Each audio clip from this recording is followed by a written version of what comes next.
Sungguh bersyukur hari ini bisa bersama-sama di tempat ini di tahun yang baru, ya. Masih tanggal 8, itu masih tahun yang baru. Sebenarnya tahun yang lalu saya pernah datang ke sini, ya. Ngomongnya gitu ya, tahun yang lalu padahal baru Natal kemarin, ya. Jadi perkenalkan, nama saya adalah Baktiar Sinombi. Mungkin slide-nya bisa diputarkan, ya, ditampilkan. Oke. Hari ini saya rindu sekali kita memahami satu kebenaran firman Tuhan yang sungguh akan membawa kita bahwa tahun 2023 adalah tahun yang sangat menyenangkan bagi kita semuanya, ya. Saya rindu sekali bahwa tahun 2023 adalah lebih indah daripada tahun 2022. Itu harapan kita, ya. Nah, saya mau menyampaikan firman Tuhan ini bukan hanya untuk Bapak Ibu semua, ya, tetapi untuk saya sendiri juga. Karena saya berkumpul juga, ya. Saya rindu juga bahwa tahun 2023 ini lebih indah daripada tahun yang sebelumnya. Oleh karena itu, tema kita hari ini adalah indah pada waktunya, ya. Bagaimana kita akan melihat bahwa indah pada waktunya segalanya itu. Apa yang sudah kita harapkan, apa yang sudah kita impikan, ya. Ya, jadi bukan hanya mimpi terus, tapi waktunya akan menyatakan bahwa apa yang kita sedang mimpikan itu, apa yang sedang kita harapkan itu akan kita capai. Nah, hari ini kita akan membaca, mungkin nats ini sudah biasa kita renungkan, tetapi saya mau melihat ada hal yang baru mau Tuhan sampaikan dan kepada firman Tuhan ini. Khotbah 3 ayat 1 sampai 11. Ya, khotbah yang ketiga ayat 1 sampai 11. Kita akan bacakan firman Tuhan ini. Ya, di sini sangat jelas sekali, ya. Dikatakan di sini bahwa untuk segala sesuatu ada masanya. Untuk apapun di bawah langit ada waktunya. Ada waktu untuk lahir, ada waktu untuk meninggal. Ada waktu untuk menanam, ada waktu untuk mencabut yang ditanam. Ada waktu untuk membunuh, ada waktu untuk menyembuhkan, ada waktu untuk merombak, ada waktu untuk membangun. Ada waktu untuk menangis, ada waktu juga untuk tertawa, ada waktu untuk meratap, ada waktu untuk menari. Ada waktu untuk membuang batu, ada waktu untuk mengumpulkan batu. Ada waktu untuk memeluk, ada waktu untuk menahan diri dari memeluk. Ada waktu untuk mencari, ada waktu untuk membiarkan rugi. Ada waktu untuk menyimpan, ada waktu untuk membuang. Ada waktu untuk merobek, ada waktu untuk menjahit. Ada waktu untuk berdiam diri, ada waktu untuk berbicara. Ada waktu untuk mengasihi, ada waktu untuk membenci. Ada waktu untuk perang, ada waktu untuk damai. Apakah untung pekerja dari yang dikerjakannya dengan berjerih payah? Aku telah melihat pekerjaan yang diberikan Allah kepada anak-anak manusia untuk melelahkan dirinya. Ia membuat segala sesuatu indah pada waktunya. Bahkan ia memberikan kekekalan dalam hati mereka. Tetapi manusia tidak dapat menyelami pekerjaan yang dilakukan Allah dari awal sampai akhir. Ya, saya demikian membaca firman Tuhan. Betapa indahnya jika kita tidak hanya membacanya, tetapi merenungkannya dan menghidupinya di dalam firman keseharian. Bapak Ibu saudara kasih Tuhan, topik kita ini adalah indah pada waktunya. Saya tidak tahu kata waktu itu apakah kita pahamnya adalah 1 bulan, ya. Tapi bagi saya waktu itu bisa juga detik, ya. Jadi detik, menit itu juga bagian dari waktu. Hari juga bagian dari waktu. Minggu juga bagian dari waktu. 1 bulan juga bagian dari waktu. Tahun juga bagian dari waktu. Saya tadi berbicara dengan istri saya dalam perjalanan. Ya. Sudah berapa lama ya? Istri saya tanya bertemu dengan Pak Dede dan ibunya. Saya masih ingat sekali. Jadi kami bernostalgia. Pertama sekali kami pulang dari Hong Kong, ya. Yang menjemput kami di bandara itu adalah bapak dan ibu ini. Ya, yang menjemput kami di bandara itu adalah Pak Dede dan ibu. Ya, saya sangat bersyukur sekali waktu itu. Sebenarnya ada yang menawarkan juga, ya. Waktu itu pulang dari Hong Kong lalu, tapi saya tahu bapak, ini bapak pendeta di sini, kami pernah sama-sama susah dalam hidup itu, ya. Dan kalau beliau cerita waktu Natal juga kami pernah sama-sama tidur sampai di rumah saya pernah, ya. Dari saya juga kesini menanyakan bagaimana kami berusaha dalam hidup, ya, untuk orang lain sebenarnya. Tidak ada untung di sini, ya, malah mengeluarkan semua pengeluaran. Tetapi ya Tuhan tahu, ya, ternyata apa yang tersembunyi itu Tuhan berkati, ya. Amin. Amin, ya. Dan saya melihat hari ini bisa berada di sini.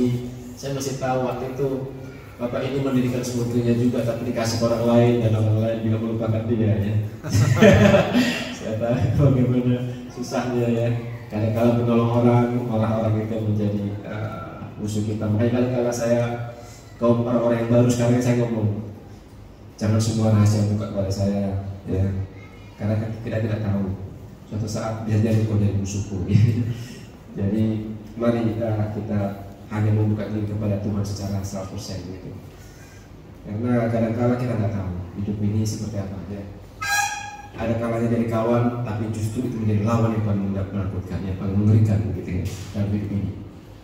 Tetapi percayalah bahwa topik kita indah pada waktunya ini akan kita buktikan ya di dalam kehidupan kita ke depan ini ya. Bahkan ada waktunya jadi musuh pun itu baik ya. Ada waktunya untuk merasakan dikerjai ya, direncanakan, dirancangkan hal yang tidak baik pun itu baik ternyata ya. Karena justru kita akan melihat bahwa akan teruji tadi yang menyampaikan firman Tuhan kesaksian ya, baik dari ibu yang pelayan BTT ya. Jadi ada lalu kemudian kesaksian kemudian dan tadi ada sakit ya.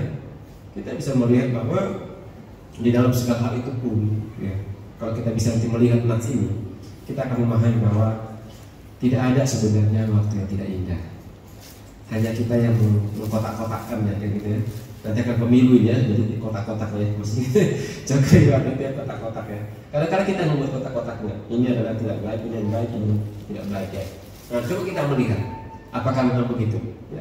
Firman Tuhan itu sangat-sangat ajaib. Jangan sampai firman Tuhan itu kita lupakan di setiap hari kita ya. Jangan sampai seperti yang dikatakan ada orang yang membuang mutiara gitu ya, lalu mengambil sampah dalam hidupnya. Kalau Paulus mengatakan membuang sampah, menganggap yang masa lalu itu sampah gitu ya. Walaupun itu waktu itu dia malah justru lebih terkenal, lebih hebat ya, tapi dia merasa itu adalah sampah. Karena dia bertemu dengan Tuhan itu adalah sesuatu bukan sampah, justru itu menjadi harta yang mulia dalam hidupnya. Nah, sebenarnya kasih tahu saya nggak tahu bagaimana hubungan hidup kita. Saya tahu usianya lebih besar, lebih lama daripada saya, guys. Saya nggak ngomong begitu ya, lebih lama dari saya di muka bumi ini. Mungkin pengalamannya lebih banyak ya. Istilahnya itu kalau darah tingginya itu lebih tinggi daripada saya, karena katanya kan makan garam. Jadi istilahnya kan makan garam, jadi darah tingginya lebih tinggi daripada saya. Tadi ada yang bilang tadi kalau suaminya marah, saya juga lebih tinggi begitu ya. Karena itu lomba tinggi ya. Loncat tinggi, lompat indah lebih bagus ya. Tetapi kalau dalam hal marah mungkin tidak baik ya. Tetapi coba kita melihat, apakah segala waktu, segala hal yang terjadi dalam hidup kita adalah sesuatu yang bisa katakan yang akan membuat kita terus dalam luka ya.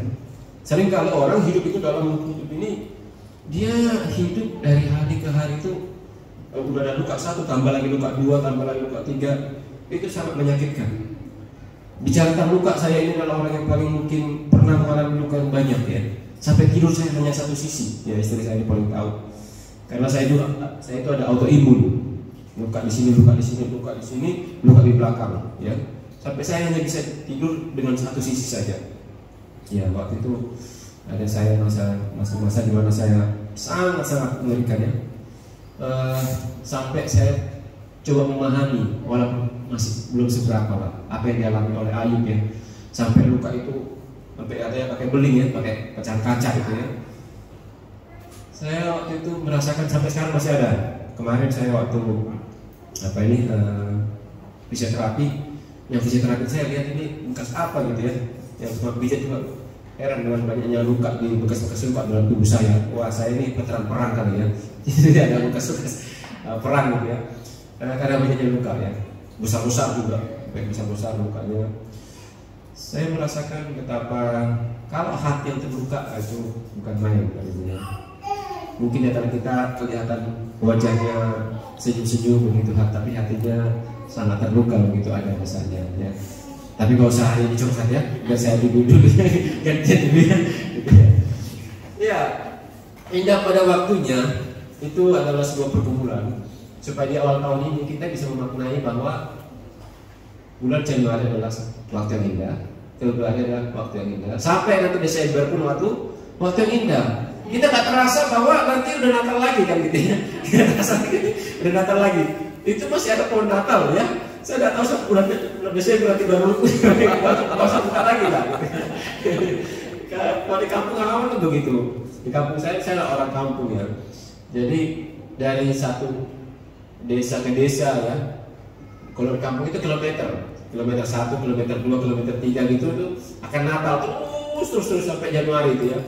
Itu terasa Natalnya. Mungkin di Pulau Jawa nggak terlalu terasa. Tetapi kalau di kampung saya itu terasa sekali ya. Natalnya itu sangat terasa ya. Saya mau bicara kenapa saya singgung dengan saya anak kampung gitu ya, karena ada beberapa mahasiswa saya dulu ya, bukan mahasiswa saya ini, saudari Verlin atau sister Neta ini adalah mereka ini mahasiswa saya di sini pelayanan. Saya bersyukur. Martini sebenarnya hari ini masih liburan ya, jadi bukan mereka, tetapi ada tempat lain karena saya sudah mengajar beberapa tempat ya. Jadi ada yang bilang, Pak, saya ingin hidup seperti Bapak. Saya bilang, betul, kamu ingin seperti saya. dia melihatnya sekarang, dia bilang, lu tahu sampai ke sini tuh bagaimana hidup ini gitu. Kamu mau mengalami penyakit yang saya miliki gitu. Kalau dia mau tahu baik-baiknya saja kan begitu. Emangnya sakit apa Pak gitu ya?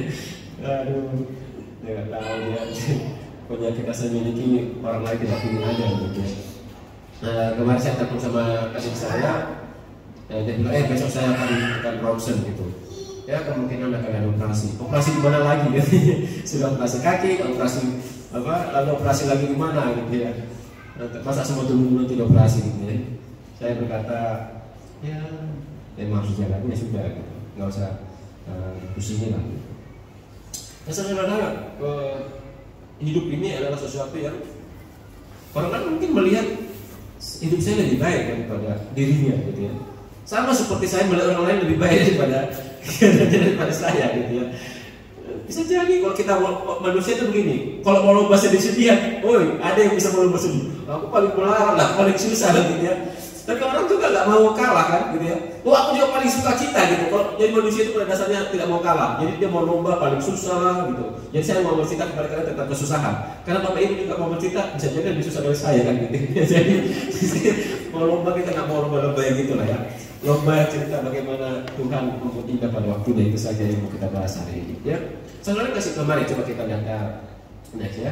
Firman Tuhan ini akan saya bagi dengan 3 pembahasan karena saya merindukan kita memahami nats ini lebih detail, lebih lengkap gitu ya. Karena saya dulu membacanya mungkin saya nggak suka baca bagian-bagian ada waktunya kok banyak sekali sih gitu ya.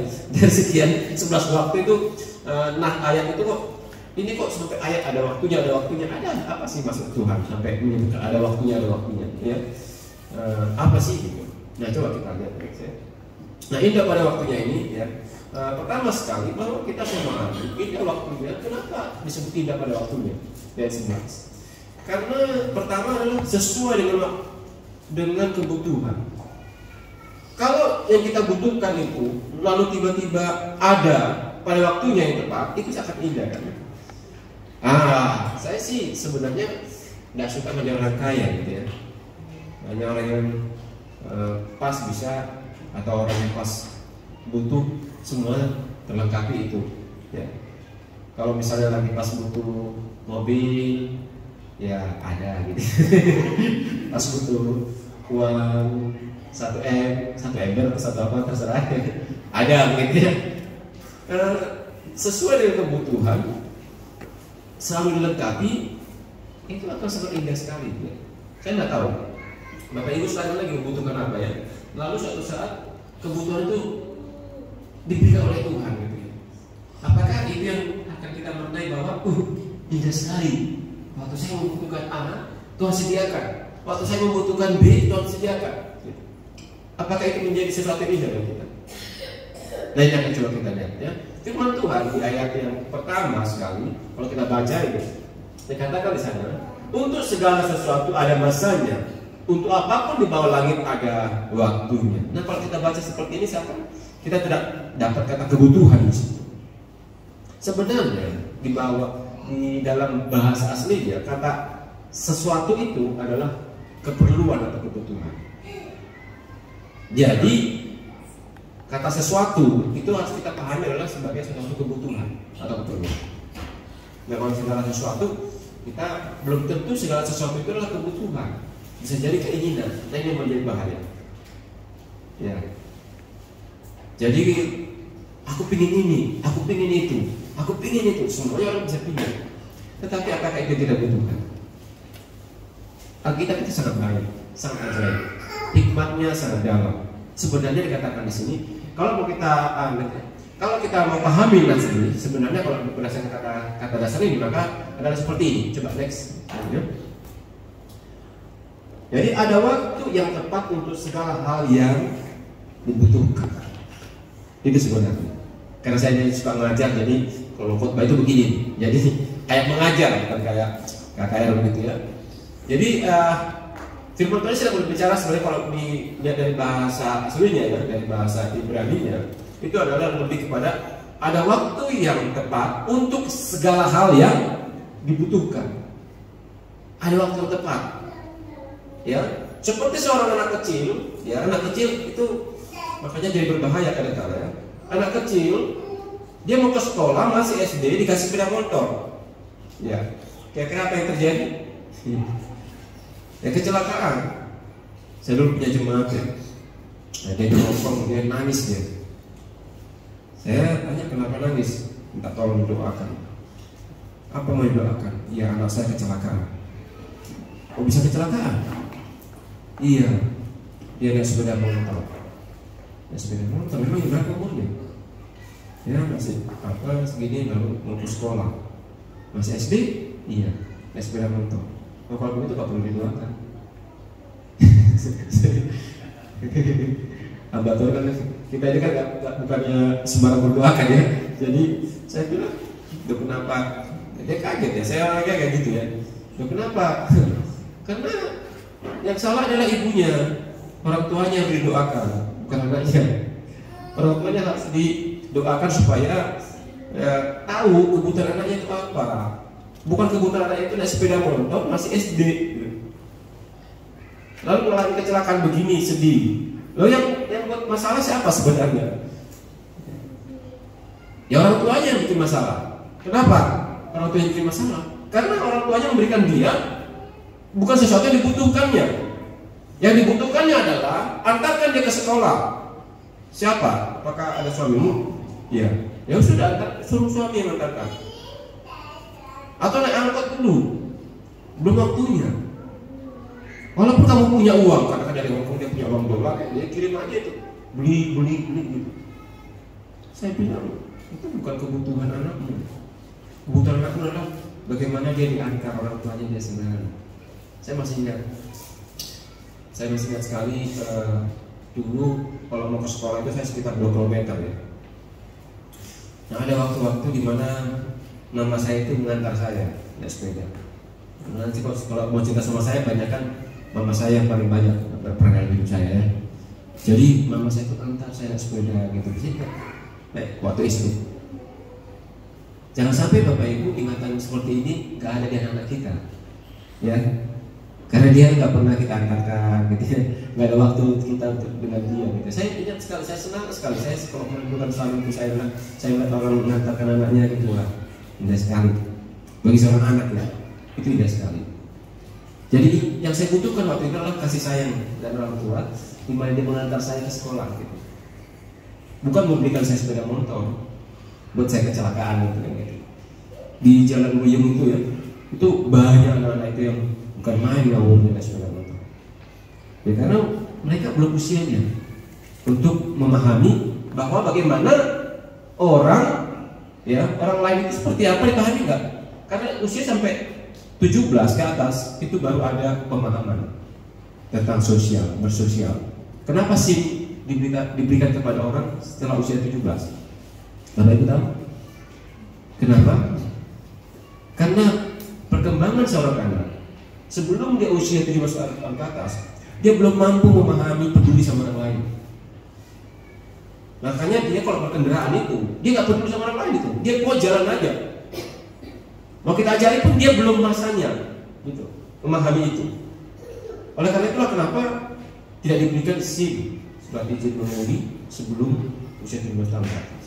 Itu jadi ada dasarnya, bukan karena karena kamu udah besar, bukan, karena memang perkembangan seseorang, kejiwaan seseorang itu ada masa-masanya. Gitu. Nah jadi akan indah, ya itu harus disebutkan kata indah ini. Indah pada waktunya kalau kita berikan sesuatu kepada anak kita adalah pada waktunya. Bapak Ibu pernah mungkin tahu ya, ada namanya anak-anak mungkin yang masih sering nonton, ada nama Jerome Pauline ya. Sekarang kan terkenal Jerome Pauline yang jadi YouTuber ya. Mungkin semula nggak ada berapa yang aku tahu. Saya ingat sekali waktu kecil orang tuanya itu dia bilang begini, kamu butuh handphone? Iya. Bukannya nggak bisa dia berikan sebenarnya. Tapi dia bilang, bentar dulu, kamu udah sekian, lalu kamu juara, baru saya berikan. Nah sekarang anaknya sudah menjadi orang yang menjadi idola ya sekarang ya, bukan hanya Indonesia tapi internasional. Itu loh yang seringkali menjadi iklannya Tokopedia ya, yang laki-laki yang Jerome Pauline itu. Dia itu orang Kristen ya, dia orang Surabaya sih. Waktu kecil bagaimana orang tuanya membesarkan dia dengan baik, dan sekarang menjadi orang yang baik ya. Artinya bagaimana anak itu diajarkan bahwa yang disebut dengan indah pada waktunya itu adalah kalau itu sesuatu yang kamu butuhkan, kamu dapatkan pada waktunya yang tepat, pada waktu yang tepat.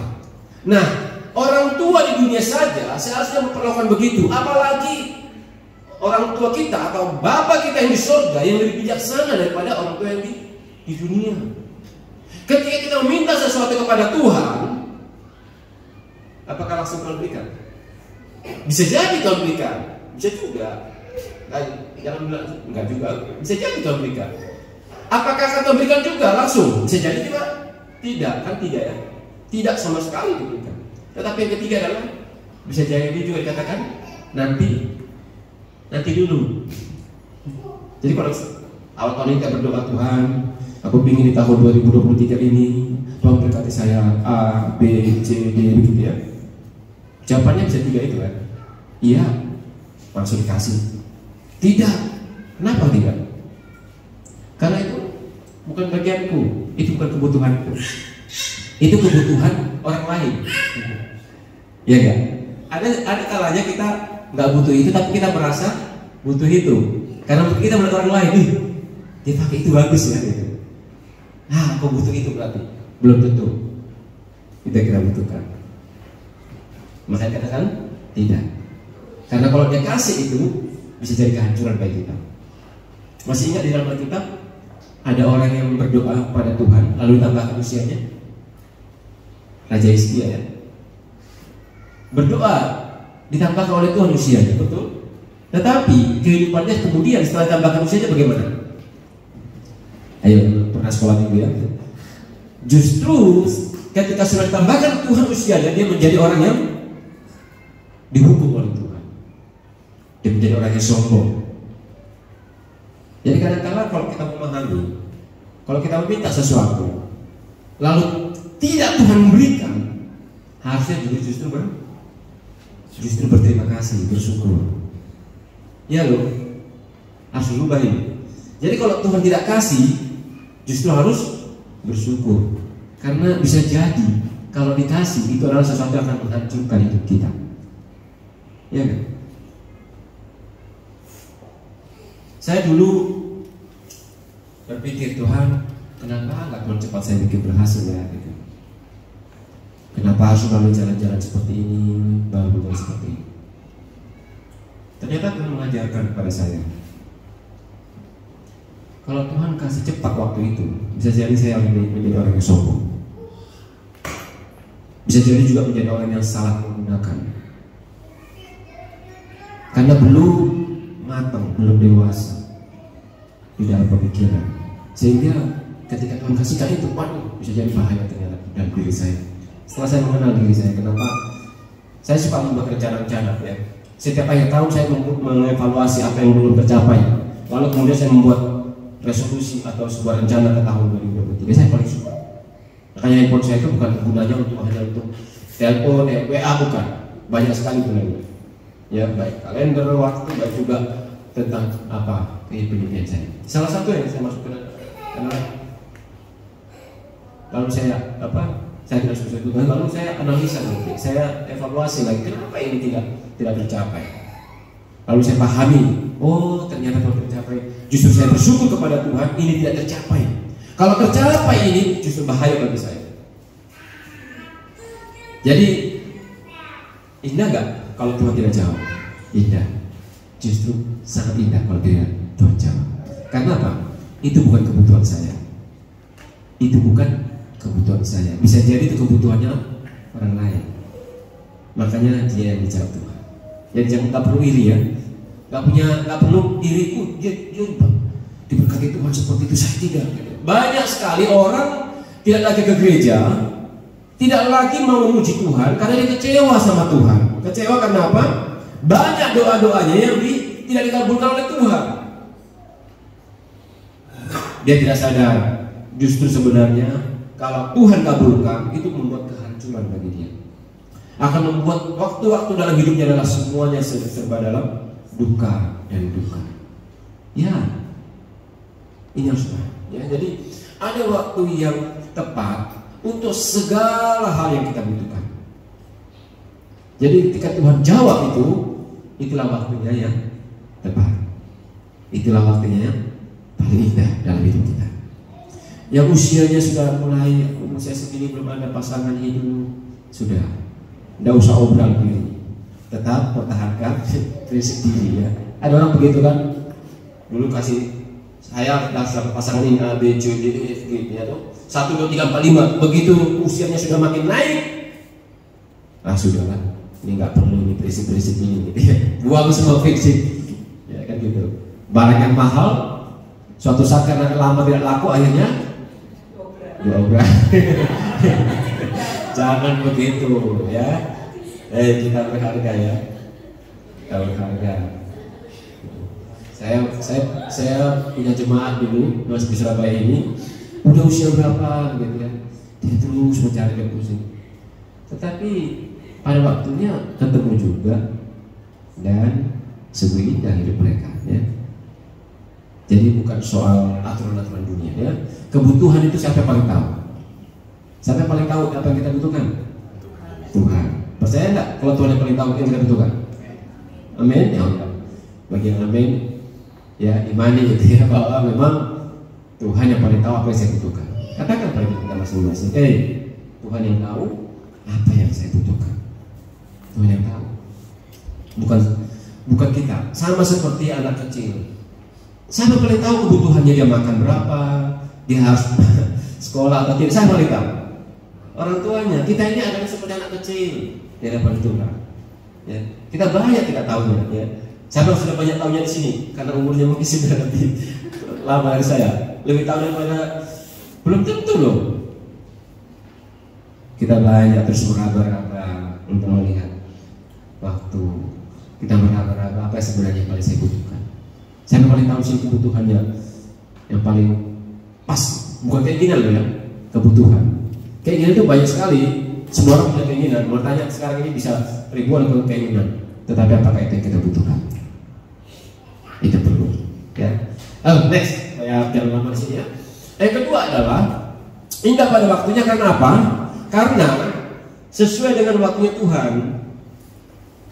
Waktunya Tuhan. Waktunya Tuhan ini adalah, saya melihat ini nasinya agak kurang tepat ya sebenarnya.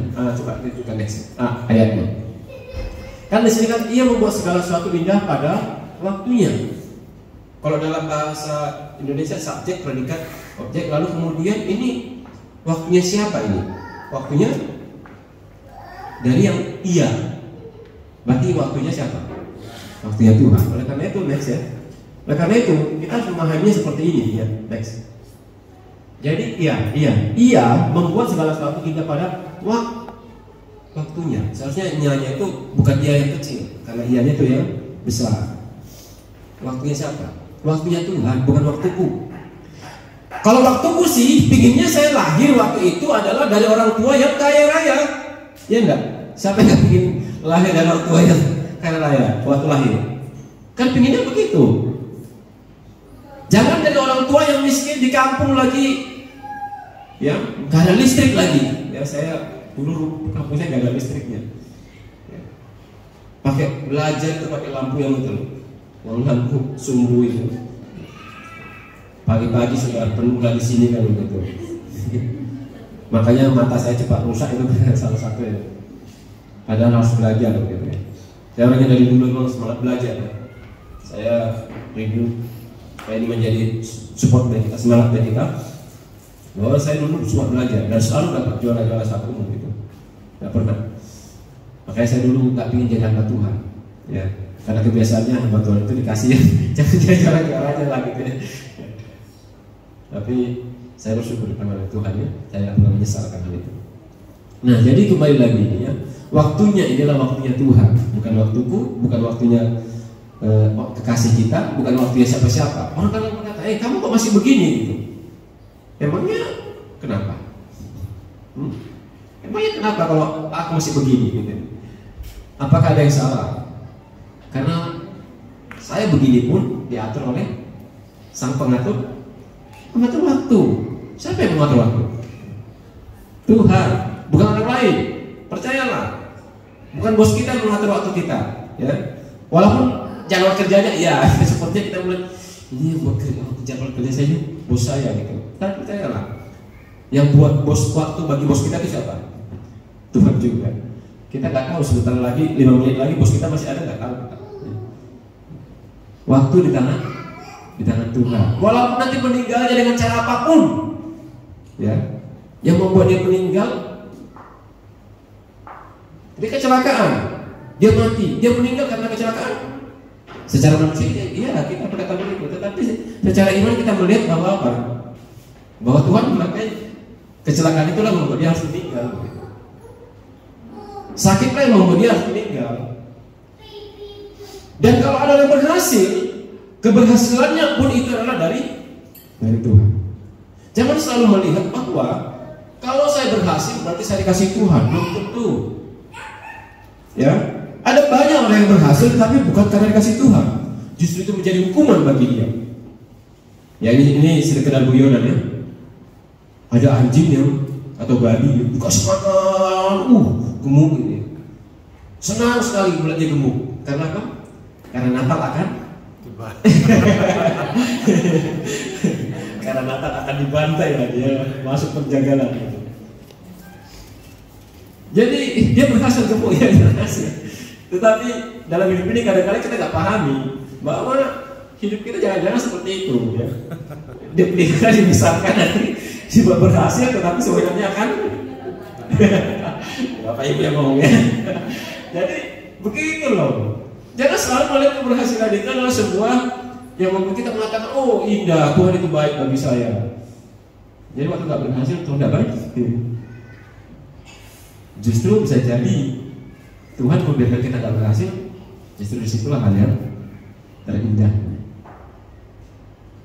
Ada banyak orang yang cepat berhasil, hidupnya jadi cepat juga gagal. Hidupnya tidak beres, tidak ada daya juang dalam hidupnya. Tetapi orang yang lambat sekali berhasil, dia punya daya juang yang kuat, karakter hidupnya lebih baik. Jadi jangan selalu begitu, menganggap bahwa berhasil itulah yang membuat hidup kita indah. Tidak. Orang yang menderita dengan orang yang tidak menderita, mana yang lebih baik? Dua-dua bisa jadi baik. Kenapa? Karena orang yang menderita bisa jadi dia punya kemampuan untuk memahami orang lain lebih baik. Dia tidak mau menghina orang lain, usaha orang lain. Dia tahu waktu dia susah bagaimana dia. Nah orang ini pelajaran yang mahal. Tidak ada sekolah mengajarkan tentang penderitaan, ada kan? Ada? Mungkin orang tuanya akan mau kalau ada pelajaran tentang penderitaan. Waduh, hindari ini. Gak ada yang mau. Tetapi Tuhan membawa kita ke situ. Justru akan membuat kita menjadi orang-orang yang pada waktunya kita muncul sebagai karakternya baik, daya juangnya tinggi, ya orangnya bisa memahami, peduli terhadap orang lain. Ya, itulah hal yang baik. Saya memahami itu dari berbagai banyak orang ya yang sudah kita temukan. Kenapa dia bisa begitu tidak peduli? Oh, ternyata memang hidupnya dari dulu baik. Jadi dia nggak pernah memahami orang yang jatuh langsung aja disalahkan sama dia. Kamu sih jatuh karena berdosa. Kamu sudah begini. Dia nggak paham bahwa manusia itu memang ada kalanya dia salah melangkah, mungkin dia memang kurang mampu, tidak ada yang bisa mendukung dia sehingga dia lambat sekali. Jadi kita harus memahami itu dari berbagai sisi, ya. Pindah pada waktunya siapa? Waktunya Tuhan. Waktunya kita seperti ini, katakanlah ini pun indah lagi. Tetapi jangan sampai begini, menyakiti hati Tuhan, membuat Tuhan berduka. Nanti kita lihat, ada waktu itu ada maknanya di setiap kata-kata itu. Oke? Ini yang kedua. Yang ketiga, supaya kita langsung memahami ya keseluruhannya. Oke? Indah pada waktunya. Kenapa indah pada waktunya? Karena apa? Sesuai dengan cara kerja Tuhan. Nah, ini penting. Coba kita lihat natsnya di bagian terakhir ya. Dikatakan di dalam bagian terakhir itu dalam B, tetapi manusia tidak dapat menyelami pekerjaan yang dilakukan Allah dari awal sampai akhir. Ya. Tetapi manusia tidak dapat menyelami pekerjaan yang dilakukan Allah. Artinya Tuhan tidak bisa memahami cara kerjanya Allah seperti apa. Cara kerja Allah itu beda-beda, ajaib bro. Kita punya anak berapa saja, bagaimana untuk membesarkan anak ini kita pusing bukan main ya. Ini bukan cuma 2 orang anaknya Tuhan di muka buminya, bukan ya? Bukan hanya ada di kota Sidoarjo kan? Di Jawa Timur berapa orang ya? Di Indonesia berapa orang gitu ya? Di berbagai negara berapa orang yang harus dibesarkan oleh Tuhan gitu ya? Nah, cara kerjanya bagaimana itu? Nah, dari paham ya, saya perlu belajar kepada orang yang sudah punya anak itu. Bagaimana cara kerjanya sehingga anak-anaknya bisa berhasil kan begitu. Siapa lagi Tuhan kita? Bagaimana cara kerjanya? Ada yang bisa memahami? Itu yang sedang dikatakan di sini. Gak ada yang bisa memahami. Bagaimana bisa memahami tahun 2022 kita bisa lewati ke tahun 2023 ini kita jalani? Bagaimana caranya? Siapa yang di tahun 2022 sudah memahami semua apa yang terjadi di tahun itu? Bagaimana Tuhan bekerja di tahun itu? Saudara dikasih Tuhan, kalau kita sudah tahu cara kerja Tuhan, apakah menjadi sesuatu yang indah? Saya sering bertanya ini, mana lebih bagus? Ya, orang itu sudah tahu apa yang akan terjadi, atau orang itu belum tahu apa yang akan terjadi? Belum tahu, masa? Bukannya orang-orang biasanya akhir tahun nanti akan tanya kepada paranormal atau buku, bagaimana tahun 2023 kan? Ya enggak? Artinya orang sebenarnya pada dasarnya inginnya tahu kan? Siapa nggak ingin tahu anak saya yang besar bagaimana? Siapa nggak ingin tahu yang mana pasangan hidup saya? Ya, siapa yang nggak ingin tahu bagaimana nanti usaha setelah saya buka ini? Siapa nggak ingin tahu bagaimana nanti tetap pernikahan saya sampai akhir ini? Bagaimana? Siapa yang nggak ingin tahu? Semua ingin tahu sebenarnya. Tetapi mana yang lebih baik? Nah, ini pertanyaan kan? Mana yang lebih indah? Nah, itu lagi. Kita sudah tahu dulu atau belum tahu? Belum tahu. Contohnya lah, mau dikasih hadiah, ya contoh, surprise, kata surprise kan? Kalau kita sudah tahu, bagus ya. Kenapa? Sudah tahu. Tapi kalau nggak tahu kan pasti itu spontan gitu ya. Wah, senang sekali gitu. Kalau sudah tahu, sudah dapat bocoran, kok cuma segitu ya? Iya enggak? Iya enggak? Kalau sudah tahu itu pinginnya lebih lagi. Dan dalam hidup ini juga kita kadang-kadang kita harus melihat, cara kerja Tuhan itu tidak bisa dipahami. Bukannya tidak mau, Tuhan bisa nggak memberitahukan kita? Dia bisa loh. Tapi dia kenapa nggak memberitahukan kita cara kerja Allah? Justru disitulah keindahannya. Disitulah keindahannya. Bukannya dia tidak bisa beritahukan. Pak Dede, saya dengar mau buka pelayanan di Surabaya. Oke. Begini loh. Jadi udah tahu, sudah terbentuk ya sudah. Kalau sudah terbentuk ya sudah, kalau usah usaha kan gitu jadinya kan. Tapi karena nggak tahu, wah usaha tuh. Disitulah keindahannya. Sehingga orang yang akan semakin semangat juangnya tinggi itu adalah orang kalau belum tahu. Kalau sudah tahu, mana semangat juangnya tinggi? Segala sesuatu yang belum diketahui itu adalah sesuatu yang baik juga bagi kita loh. Kalau belum tahu pasangan hidupnya, dia berusaha mencari, ada semangat, melihat si banyak orang, perhatikan banyak orang. Kalau sudah tahu, itu toh ini perhatikan. Yang lain peduli, buang.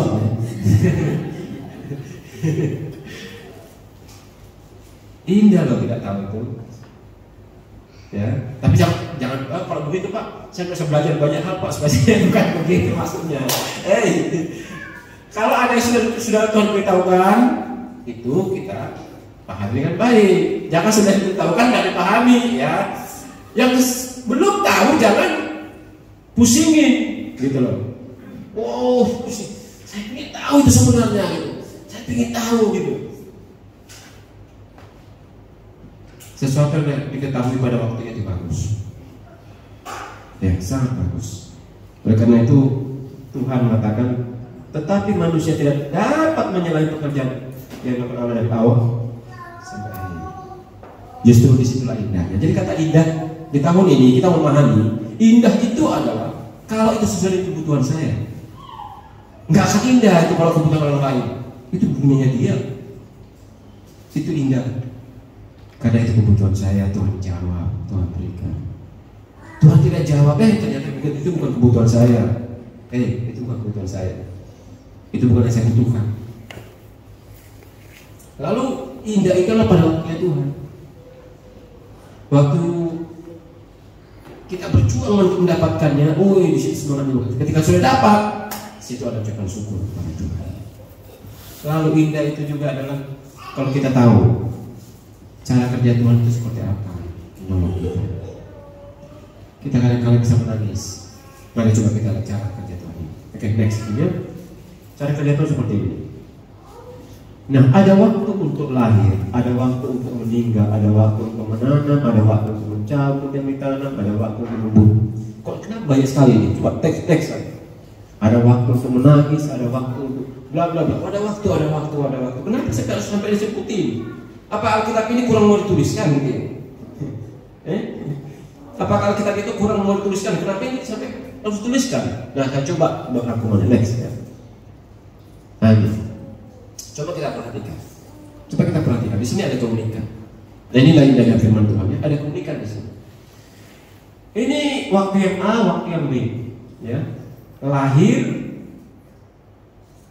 menanam, menyembuhkan. Mana yang paling kita sukain? Atau meninggal, mencabut, ini menyembuhkan seharusnya bukan ini membunuh seharusnya, menyembuhkan membunuh ya. Saya salah masuk. Membunuh itu kira-kira mana yang paling kita suka?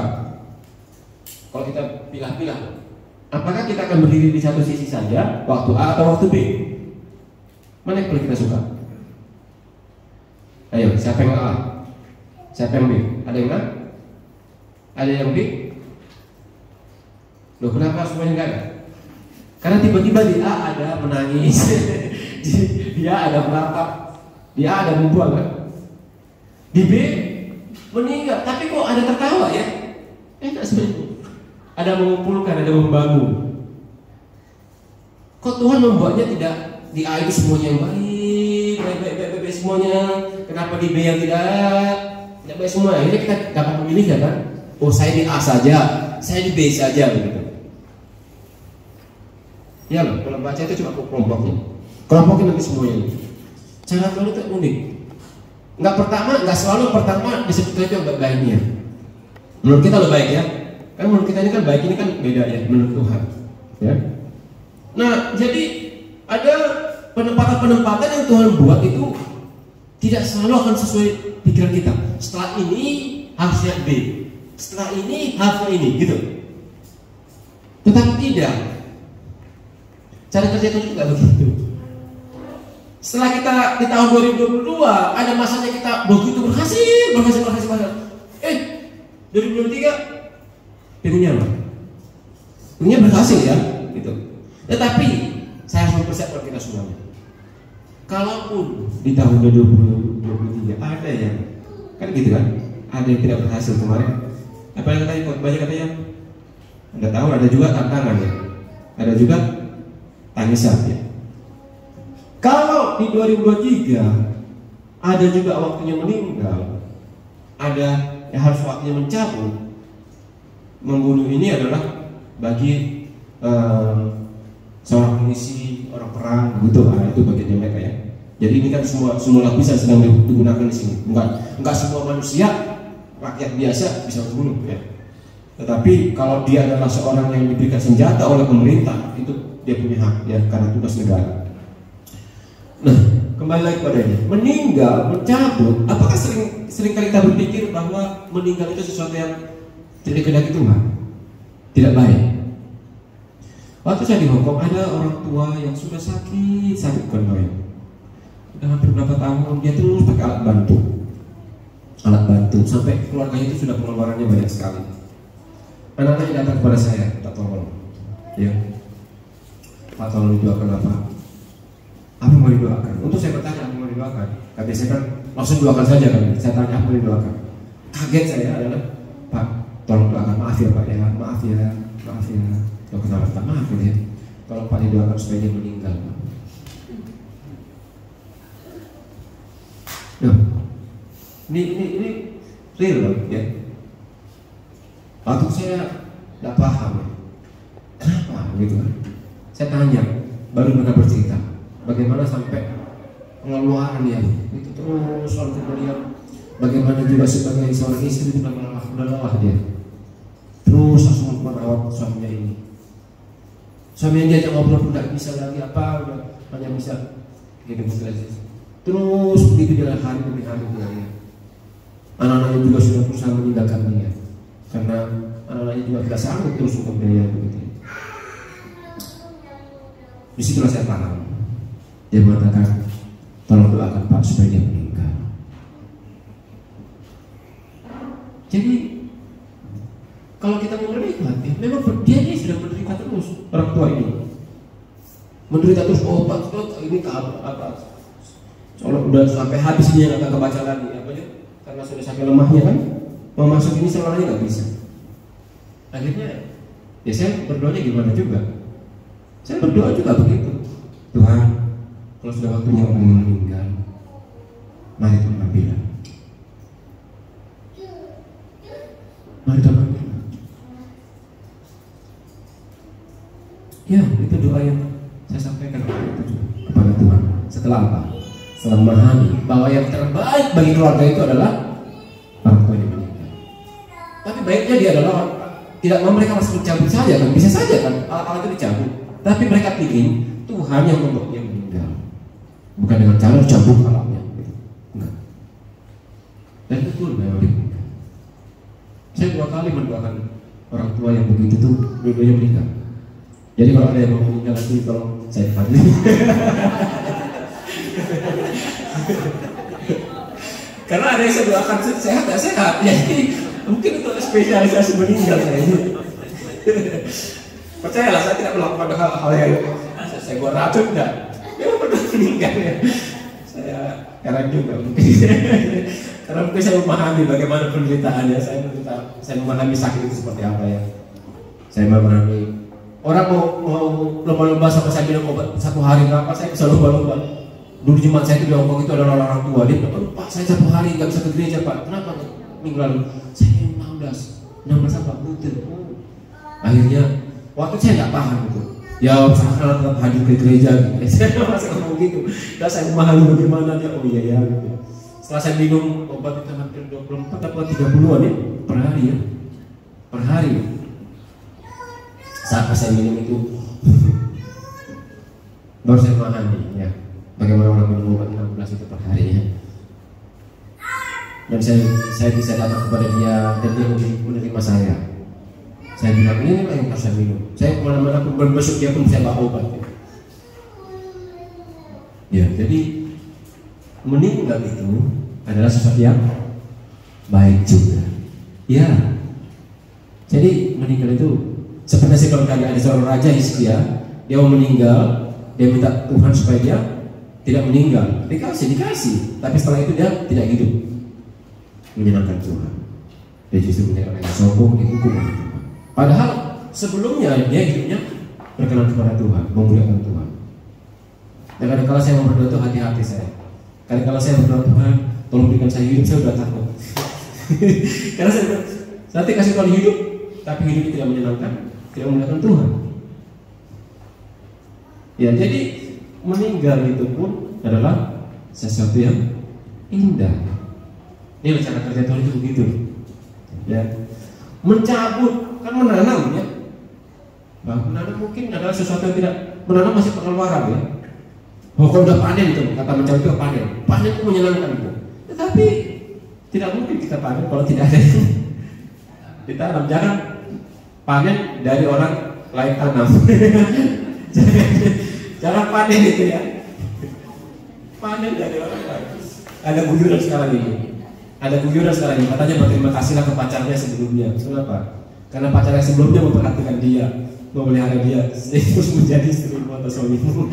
Jadi yang benci pacar sebelumnya ya, jangan benci. Jadi berterima kasih kepada dia karena apa? Dia yang dulu memeliharanya. Ya ini benar nggak? Benar ya? Benar loh. Jadi jangan selalu sakit hati kepada semua orang ya. Ada waktu membunuh bagi orang-orang yang militer, ada waktunya ya. Membunuh para penjahat-penjahat ya, yang sudah waktu harus dieksekusi harus mereka bunuh. Masa orang seperti itu hidup terus, kan bahaya. Jadi memang ada waktunya. Jadi kita nggak selalu melihat bahwa yang saya inginkan itu A saja, yang saya inginkan B saja. Nah ini cara kerja Tuhan yang sudah mulai diajarkan. Bahwa apapun yang nanti terjadi, kita bisa meminta, jangan juga kalau minta. Kita bisa meminta kepada Tuhan, mintalah kata firman Tuhan, mintalah. Maka akan diberikan kepadamu. Diberikan itu apakah kita minta? Bisa jadi yang kita minta, iya. Tetap bisa jadi yang tidak kita minta. Tetapi yang pasti adalah yang Tuhan berikan itu adalah yang paling baik. Betul. Yang paling baik, paling tepat bagi kita. Paling tepat bagi kita. Jangan mengatakan bahwa istrinya orang lain seharusnya jadi istri saya, itu nggak tepat itu. Suaminya orang lain harus suami saya, nggak tepat. Yang tepat adalah yang sudah ada pada saat ini. Apa yang kita miliki saat ini, itu yang tepat. Karena apa? Karena Tuhanlah yang bekerja untuk mendatangkan itu bagi kita. Bapak Ibu kasih Tuhan, tahun 2023 apapun yang akan terjadi, lihat bahwa itu pun indah. Sehingga firman Tuhan berkata, bersukacitalah. Sekali lagi katakan apa? Bersukacitalah. Jangan juga kata bersukacita itu bersukacita nggak harus selalu ketawa loh ya. Hati-hati. Orang seringkali mengartikan bersukacita harus ketawa, enggak kan? Ada nggak yang bersukacita sampai nangis? Ada. Jadi jangan selalu memaksakan. Saya nggak melihat senyuman Bapak Ibu, gitu. Jangan juga paksakan. Bersukacita itu nggak selalu ketawa. Orang menangis juga adalah untuk dari sukacita, karena kita harus bersyukur pada Tuhan. Karena itu Bapak Ibu paling tahu apa yang terbaik bagi Bapak Ibu, apa yang Bapak Ibu butuhkan. Selain Bapak Ibu, siapa yang paling tahu? Tuhan yang paling tahu. Oleh karena itulah, lihat tahun 2023 ini, mari kita jalani dengan tugasnya apa? Memilah-milah mana yang saya inginkan, mana yang saya butuhkan. Ayo pilah-pilah ya. Tulis itu. Ini keinginan atau kebutuhan? Ini keinginan atau kebutuhan? Doakan yang kebutuhan. Ya, doakan kebutuhan kepada Tuhan. Saya butuh ini. Maka dikatakan Bapa kami yang di surga, dikuduskan namamu, datanglah kerajaanmu, berikanlah kami pada hari ini makanan kami. Dia sedang berbicara kebutuhan di sini. Bukannya nggak diberikan, yang lain diberikan, tetapi Tuhan sedang berbicara tentang kebutuhan. Apa yang kamu butuhkan? Mari doakan kepada Tuhan di awal tahun ini dan lihat Tuhan bekerja indah pada waktunya. Mari tapi sebelum kita berdoa saya jadi teringat satu lagu Indah Rencanamu Tuhan, bisa? Ya, kita tolong ya. Nanti kita tolong juga singkat kita, musik kita, tolong kita nyanyikan lagu.